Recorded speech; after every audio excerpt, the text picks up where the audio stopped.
Good morning. It's time for another episode of It's Not About You. My name is Pastor Bob Benson. We've been working through some scriptures looking at the selflessness that we have been called to. And I think that sometimes we forget that Jesus Christ was completely selfless in everything that he did. What I want to talk about today, just a little bit, is the temptation of Jesus. And I'm looking at Matthew 4, verses 1 through 11. And there, we all have heard sermons on the temptation of Jesus.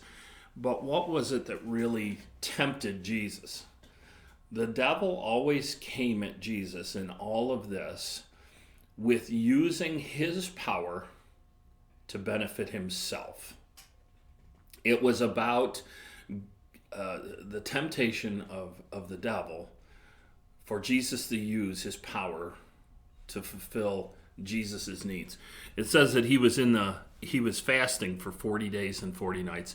And in the understatement capital of the world in the Bible, it says, and he was hungry.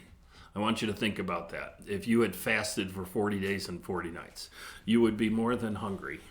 And he tempted him to create bread for his benefit. And Jesus refused to use his power to benefit himself.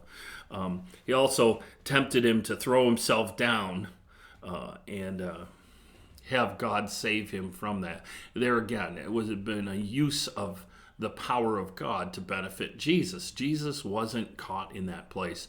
We have to be more like Jesus. We have to not be willing to use what's within our own command, our own power to benefit ourselves. We are called to be selfless. We're called to use our power to benefit others. There's a verse that says that we ought to think more highly of others than we think of ourselves. That's selflessness. And that's the life that we that have called ourselves Christians have been called into, is to use our power to benefit others. When we see somebody hungry, especially our neighbor, we're supposed to feed them. When we see that they're thirsty, we're supposed to give them something to drink. Whatever we would do for ourselves, we're supposed to do for others.